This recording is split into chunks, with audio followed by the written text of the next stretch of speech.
राजनीति के दंगल से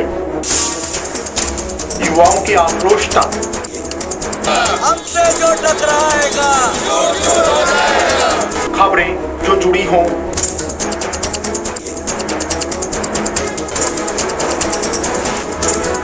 या फिर अपराध जगत से, या फिर जनता और प्रशासन का हो आमना सामना, या फिर आम जन की हो कोई समस्या, आपका हर मुद्दा बनेगा हमारी आवाज। हम जाते हैं खबरों की तह तक, दिखाते हैं सिर्फ मूल मंत्र है निष्पक्ष और निर्भीक पत्रकारिता। देखिए सिर्फ 120 न्यूज़ पर अब हर खबर पर होगी नजर।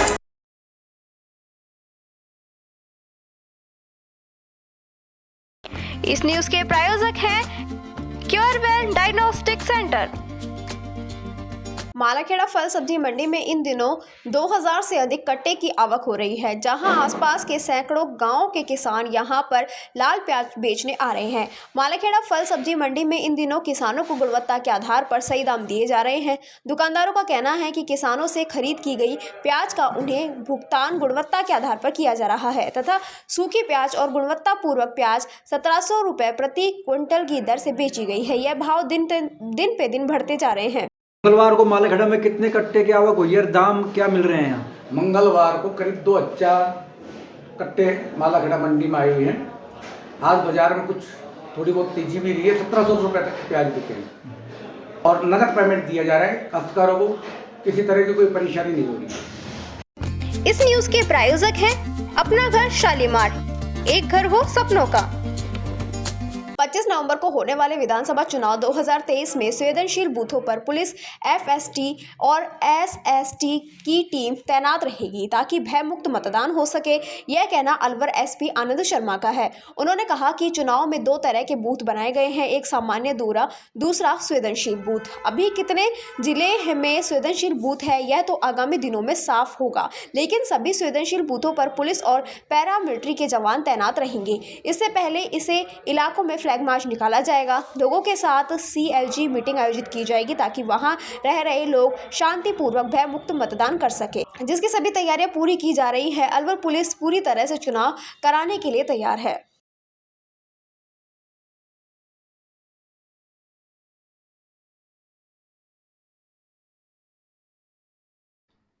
देखिए, जैसा कि इस बार चुनाव आयोग के गाइडलाइन है, बूथ 2 कैटेगरी के बनाए गए हैं, एक नॉर्मल पोलिंग स्टेशन, एक critical polling station. Critical polling station का चयन कई चरणों में होता है और अंतिम चयन जब नॉमिनेशन विड्रॉयल की डेट निकल जाएगी उसके पश्चात होगा। तो जो फाइनल संख्या है वो 11-12 तारीख को इसकी क्लियर हो सकेगी। बहरहाल व्यवस्था ये रहेगी कि जिन बूथों को हमने क्रिटिकल माना है वहाँ पर पैरामिलिट्री फोर्स तैनात की जाएगी उन बूथों पे। इसके अतिरिक्त वहाँ पर जो QRT, FST, SST टीमें होंगी उनमें भी पैरामिलिट्री का गठन होगा।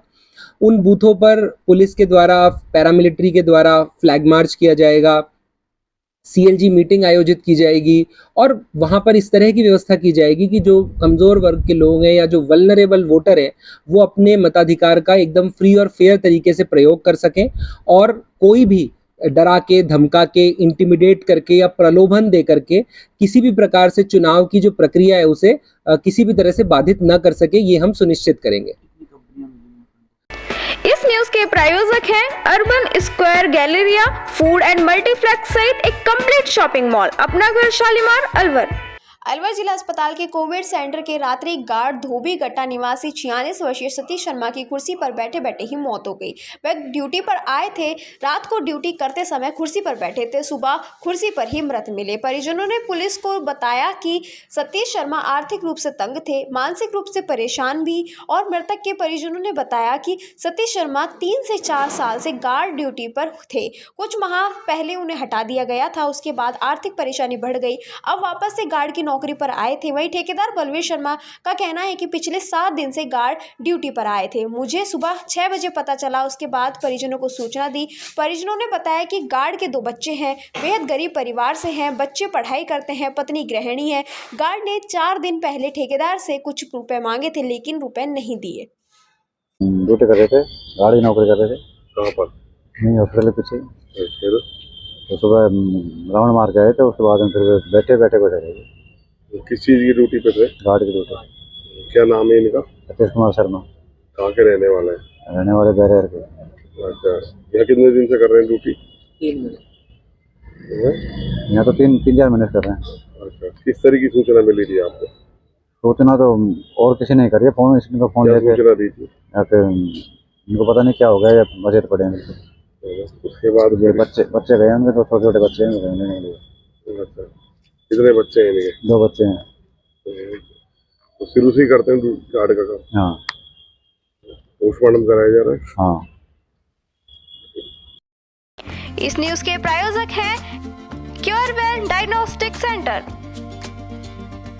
शिक्षा विभाग द्वारा 7 नवंबर से दीपावली के अवकाश किए जाने के बावजूद कस्बे सहित अन्य क्षेत्रों में दर्जनों स्थानों पर निजी विद्यालय खुले रहे। वहीं इन दिनों खुले हुए विद्यालयों के स्थानीय शिक्षा विभाग के जिम्मेदार अधिकारियों को जानकारी होने के बावजूद वे कानून व शिक्षा विभाग के अवकाश की घोषित घोषणाओं की धज्जियां उड़ाते रहे हैं। प्राप्त जानकारी के अनुसार मेले के चौराहे के आसपास बारलावास, भैरू घाटी सहित अन्य स्थानों पर निजी विद्यालय खुल रहे हैं। इधर दूसरी ओर कुछ निजी शिक्षण संस्थाओं द्वारा नन्हे बच्चों को अनाधिकृत वाहनों में भर कर लाया जा रहा है, जिससे कभी भी कोई भी बड़ा हादसा घटित होने की संभावना बनी हुई है। इस न्यूज के प्रायोजक हैं क्योरवेल डायग्नोस्टिक सेंटर। राजगढ़ थाना क्षेत्र के ग्राम पलवा में अज्ञात कारणों के चलते विवाहिता की गत रात्रि मौत हो गई। सूचना पर राजगढ़ पुलिस मौके पर पहुंची, जहां उन्होंने मृतका के शव को अपने कब्जे में लेकर राजगढ़ सीएचसी की मोर्चरी में पहुंचाया। थानाधिकारी रामजीलाल मीणा ने बताया कि तालाब निवासी रामहेत कोहली ने रिपोर्ट पेश कर बताया कि उसकी 2 लड़कियों की शादी ग्राम पलवा में 3 साल पहले की गई थी। रिपोर्ट में बताया कि उसकी छोटी लड़की पूनम की रात्रि को 2 बजे मृत्यु होने की सूचना मिली, जिस पर मौके पर पहुंचे उन्हें संदेह है कि उसकी मृत्यु कैसे हुई है। पुलिस ने मृतका के शव का मेडिकल बोर्ड से पोस्टमार्टम कराकर गर्भ में मामला दर्ज करा दिया है। मृतका के शव को परिवादी की सहमति से ससुराल पक्ष को सौंप दिया, जिसकी जांच एसडीएम राजगढ़ करेंगे।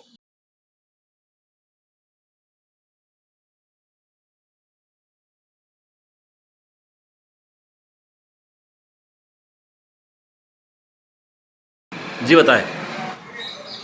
आज दिनांक 7 नवंबर को रामहेत कोहली निवासी गांव तालाब, थाना टेलर ने एक रिपोर्ट पेश की है मोर्चरी सीएचसी राजगढ़ पर। इसमें उन्होंने बताया कि मेरी 2 लड़कियों की शादी पलवा गांव में 3 साल पहले की थी। उनमें से छोटी लड़की पूनम, उसकी रात को 2 बजे मृत्यु होने की सूचना मिली, जिस पर हम ही आए और हमें ये संदेह है कि उसकी मृत्यु कैसे हुई, इस संबंध में जांच की जाए, क्योंकि उनके द्वारा केस रिपोर्ट पर मृत पंजीकृत की गई है 176 से के तहत, और उसकी कार्रवाई एसडीएम साहब द्वारा जांच की जाएगी। पोस्टमार्टम करवा करके और ससुराल पक्ष को।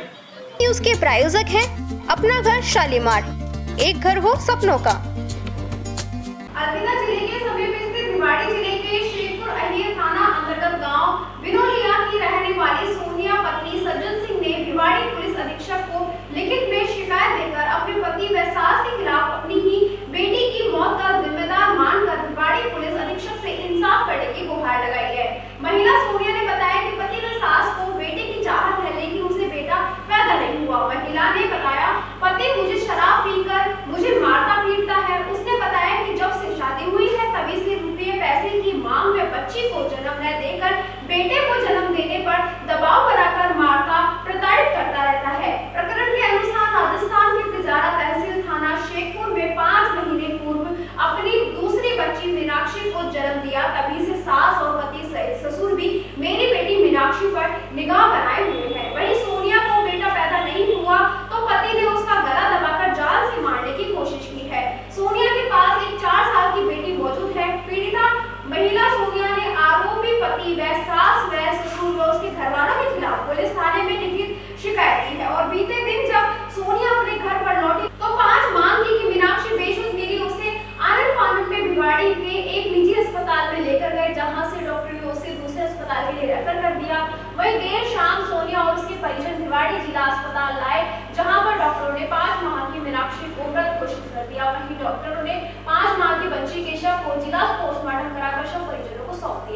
वहीं इधर जिला एसपी योगेश दलीची ने महिला सोनिया की शिकायत पर मामला दर्ज कर प्रकरण की जांच शुरू कर दी।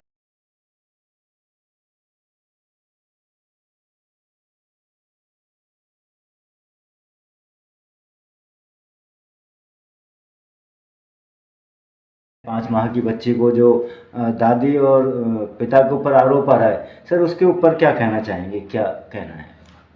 इस संबंध में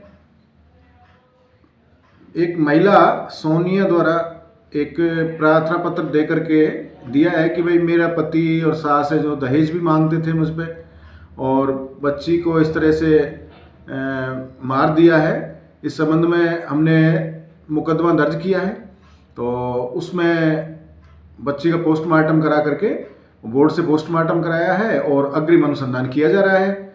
और इस संबंध में उसके महिला के ससुर श्यामलाल द्वारा भी एक परिवाद दिया गया है कि मेरी पुत्रवधू ने और बच्ची को गुस्से में आकर के पटक दिया जिससे बच्ची की मृत्यु हो गई।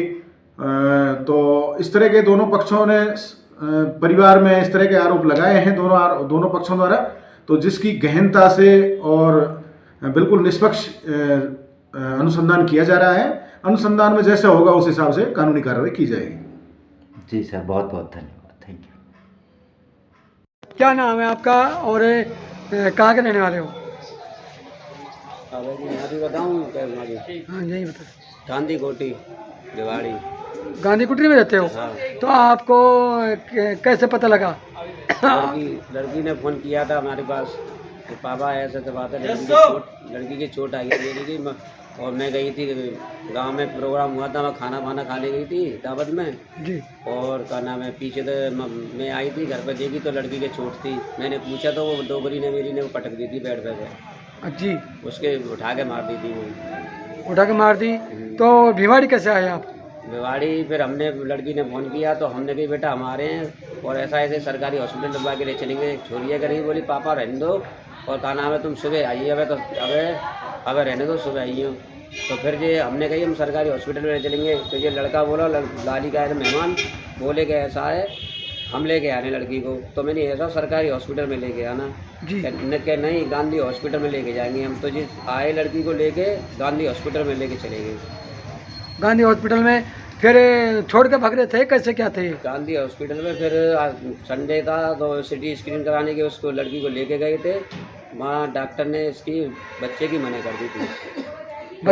फिर वहाँ पे हमने पुलिस बुलाई थी तो ये वहाँ से भाग रहे थे, गाड़ी छोड़ के गाड़ी भजा दी। फिर यहाँ से जो भाग रहे थे, दो पकड़ लिए और एक भाग गया। इस न्यूज के प्रायोजक हैं बहुरानी ब्रांड, पहचान स्वाद और शुद्धता की। खैरतल नई अनाज मंडी में अस्थायी प्याज की आवक के तेजी पर प्याज व्यापारी नथुमल ने बताया कि आज प्याज के भाव 35 रुपए से लेकर ऊपर तक 45 रुपए किलो तक बिक रही है। आज प्याज मंडी में लगभग 10,000 कट्टों से लेकर 15,000 प्याज के कट्टे मंडी में आए हैं। प्याज की संकट मुंडावर, ब्लेड, कोटकासिंग, ब्लेड, अलवर साइड से भी प्याज आ रही है। प्याज व्यापारी प्याज गौरव प्रधान ने बताया कि आज प्याज मंडी में 5,000 कट्टे से लेकर 20,000 कट्टे के आवक आए हैं। वह प्याज कोटकासिंग की संकट नूरनगर, घाटला, तातारपुर, बहरोल, बड़ौद, हरसोली, मुंडावर, कदर, नांगला आदि क्षेत्रों से प्याज आ रही है। यह प्याज दिल्ली, यूपी, पंजाब, हरियाणा भेजी जाती है।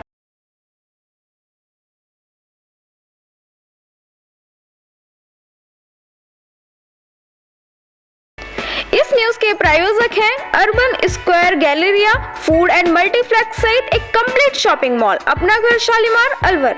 एनसीआर क्षेत्र में ग्रेप की पहली स्टेज 6 अक्टूबर को लागू की गई। वहीं एक माह के भीतर ही प्रदूषण के तेजी से बढ़ने के कारण ग्रेप की चौथी स्टेज भी लागू करनी पड़ गई है। बढ़ते वायु प्रदूषण का अंदाजा इस बात से लगाया जा सकता है कि आयोग की ग्रेप की 2 स्टेज 3 दिन के भीतर ही लागू करनी पड़ गई है। वायु प्रदूषण के बढ़ते स्तर के कारण अलवर शहर का 285 तक पहुंच गया है। वहीं भिवाड़ी का देश में सबसे अधिक 469 मापा गया। प्रदूषण के बढ़ते स्तर को देखते हुए ही अलवर में पटाखे पर बैन लगाया गया, लेकिन बिना पटाखे चलाए भी अलवर का प्रदूषण बढ़ता जा रहा है। जिला कलेक्टर अभिजीत चतुर्वेदी ने बताया कि अलवर सहित एनसीआर में ग्रेप की चौथी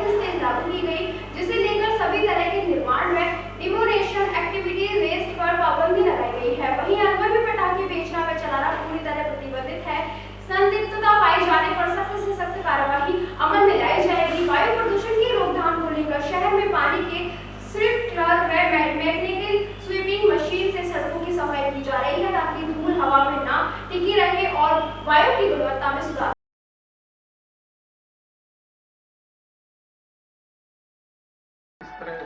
जी, दरअसल ग्रैब 3 नहीं, अब ग्रैब 4 लागू हो चुका है, जो कि दिल्ली के प्रदूषण के स्तर को देखते हुए ग्रैब 4 लागू हो गया है पूरे एनसीआर में। उसके अनुसार कुछ चीज़ें ध्यान देने की हैं। सभी तरह की निर्माण और डिमोलिशन एक्टिविटीज़ पे पाबंदी लग चुकी है और जो किसी भी तरह की कोई भी पटाखों की सेल जो है वो एनसीआर में पूरी तरह से प्रतिबंधित है, सेल भी और इस्तेमाल भी। तो ये मैं सभी को मीडिया के माध्यम से भी यह संदेश देना चाहता हूँ कि इस तरह की गतिविधियों में लिप्त पाए जाने वाले लोगों के विरुद्ध हम सख्त कार्रवाई करेंगे। तो ऐसा कोई करने की नहीं सोचें। इसके अलावा कुछ एक ऐसे चीज़ें हैं जो कि हम अपने स्तर से करने का प्रयास कर रहे हैं। कुछ हद तक वायु की जो क्वालिटी है उसको इम्प्रूव करने के लिए नगर निगम के द्वारा स्प्रिंकलर लगाए जा रहे हैं पूरे शहर में। अलवर शहर में स्प्रिंकलर के माध्यम से पानी का छिड़काव किया जा रहा है ताकि धूल जो है वो थोड़ी सी हवा में ना टिकी रहे और नीचे बैठे। मैकेनिकल स्वीपिंग मशीन के माध्यम से पूरे सड़कों की सफाई की जा रही है। उसका भी जो उद्देश्य है वो यही है कि बहुत ज़्यादा धूल और अन्य जो कण होते हैं इस तरह के जो कि तकलीफ़ पहुंचा सकते हैं सांस लेने में, वो कम से कम हवा में टिके रहें। सभी इंडस्ट्रीज़ को इसके लिए पाबंद कर दिया गया है। इंडस्ट्रीज़ को भी पूरी तरह से निर्देश दिए हैं कि वो अपने स्तर से जो कार्रवाई की जानी है प्रदूषण को कम से कम करने के लिए वो की जाए। जितनी भी निर्माण एजेंसीज़ हैं, नगर निगम है, यूआईटी है, पीडब्ल्यूडी हैं, सभी को जितने भी तरह के निर्माण कार्य हैं वो तुरंत प्रभाव से बंद करने के निर्देश दे दिए गए हैं। माइनिंग डिपार्टमेंट के द्वारा सभी माइनिंग गतिविधियों पर रोक लगाने के निर्देश दिए गए हैं और जो क्रशर हैं, क्रशर भी सारे इस समय बंद करने के निर्देश दे दिए गए हैं। इसके अलावा हम लगातार स्थिति पे नज़र रखे हुए हैं और जैसे जैसे आगे सुप्रीम कोर्ट के निर्णय के आधार पे जो भी निर्देश दिए जाएंगे वो उसकी पालना हमारे यहाँ समय समय पर की जाती रहेगी। सरकारी मेडिकल कॉलेज बन रहा है अपने जेल परिसर में, उसका निर्माण रोक दिया जाएगा? देखिए, इसमें कुछ तरह की छूट दी गई हैं गवर्नमेंट एजेंसीज़ को लेकर, लेकिन हम परिस्थितियों को देखते हुए जो है विवेक के अनुसार निर्णय लेंगे कि यदि हमें लगता है कि वायु की स्थिति बहुत ख़राब है तो हम कोई भी काम इस समय रोक सकते हैं आवश्यकता पड़ने पर। इस न्यूज़ के प्रायोजक हैं क्योरवेल डायग्नोस्टिक सेंटर। दिल्ली एनसीआर में लगते हुए अलवर जिले की हवा भी हुई जहरीली, जिसे देखते हुए अब नगर निगम कार्रवाई करने में जुट गया है। नगर निगम आयुक्त मनीष मोसा ने बताया कि दिल्ली की जहरीली हवा का असर अब अलवर में भी देखने को मिल रहा है, जिसको देखते हुए सभी निर्माण कार्यों पर रोक लगा दी गई है। साथ ही धूल मिट्टी उड़ने वाले, आग जलाने वाले लोगों पर कार्रवाई की जा रही है। आज शिवाजी पार्क की साइट पर एक काबाड़ी की ओर से गंदगी फैलाने और अतिक्रमण कर कार्रवाई की गई। तभी जानकारी अनुसार कबाड़ी ने सरकारी भूमि पर कब्जा कर रखा है। तभी अधिकारियों ने बात कर तुरंत सरकारी भूमि को अतिक्रमण मुक्त कराया। इस दौरान नगर निगम के कर्मचारी भी मौजूद रहे।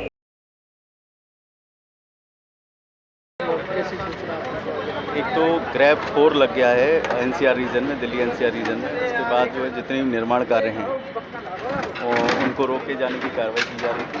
और चूँकि आप जानते हैं दीपावली आ रहा है तो दीपावली के दौरान स्पेशल अभियान चलाया जा रहा है सफाई का। और हमने 30 लोगों को, 30 अधिकारियों को विजिट पर लगा रखा है प्रत्येक वार्ड में। तो उस आधार पर हम लोग, मैं सफाई का निरीक्षण करने निकला था, तत्पश्चात यहाँ देखा तो यहाँ एक कबाड़ी ने बाहर अतिक्रमण कर रखा था और गंदगी फैला रखी थी। अचानक संज्ञान गया कि एक ऑफिस के अंदर भी कब्जा कर रखा है और असिस्टेंट रजिस्ट्रार है, उनसे वार्ता हुई तो उन्होंने कहा साहब इसने काफ़ी दिनों से कब्जा कर रखा है, हमने नोटिस दिया हुआ है। इस कब्जे को भी अंदर से हटाया गया और संबंधित असिस्टेंट रजिस्ट्रार को भी नोटिस दिया जाएगा इस तरीके से कब्जे को किस तरीके से सहन कर रहे थे वो। और अतिक्रमी के विरुद्ध कार्रवाई की जानी चाहिए। बहुत बड़ी बात है, सरकारी ऑफिस में कोई कब्जा कर ले और वो भी इस तरीके का आदमी कर ले तो ये बड़ा शर्म का विषय है। और सारे लोगों को ध्यान रखना चाहिए उनके ऑफिस में कौन कब्जा कर रहा है, कौन क्या कर रहा है, ये बड़ा शर्मनाक है। और संबंधित अधिकारी को नोटिस भी देगा नगर पालिका कि इस तरीके से आप गंदगी को भी बढ़ावा दे रहे हैं और अवैध अतिक्रमण करा रहे हैं सरकारी ऑफिस से। जिन लोगों ने अवैध अतिक्रमण कर रहा है इनके खिलाफ भी कोई कार्रवाई की जाएगी? बिल्कुल, उसकी जब्ती की कार्रवाई की गई है और मैंने इनको निर्देश दिए हैं डिपार्टमेंट वालों को, भूमि विकास बैंक को, कि भैया आप इसमें FIR दर्ज कराएं, नहीं अन्यथा अलग से कार्रवाई इनके विरुद्ध भी की जाएगी। सर, कोई पर्ची भी रसीद भी हाँ, इसकी चालान भी काटा गया इसके विरुद्ध और सामान जब्ती कार्रवाई भी की जाएगी। रसीद सर काट रहे हैं, चल रहा है प्रक्रिया। खबरों में बस इतना ही। बने रहिए 24 न्यूज़ के साथ। नमस्कार। राजनीति के दंगल से युवाओं के आक्रोश तक, हमसे जो टकराएगा खबरें जो जुड़ी हों,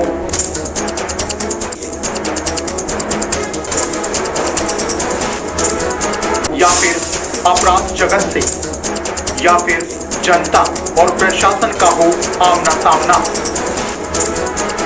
या फिर आम जन की हो कोई समस्या, आपका हर मुद्दा बनेगा हमारी आवाज। हम जाते हैं खबरों की तह तक, दिखाते हैं सिर्फ मूल मंत्र है निष्पक्ष और निर्भीक पत्रकारिता। देखिए सिर्फ एक खुली चैनल पर अब हर खबर पर होगी नजर।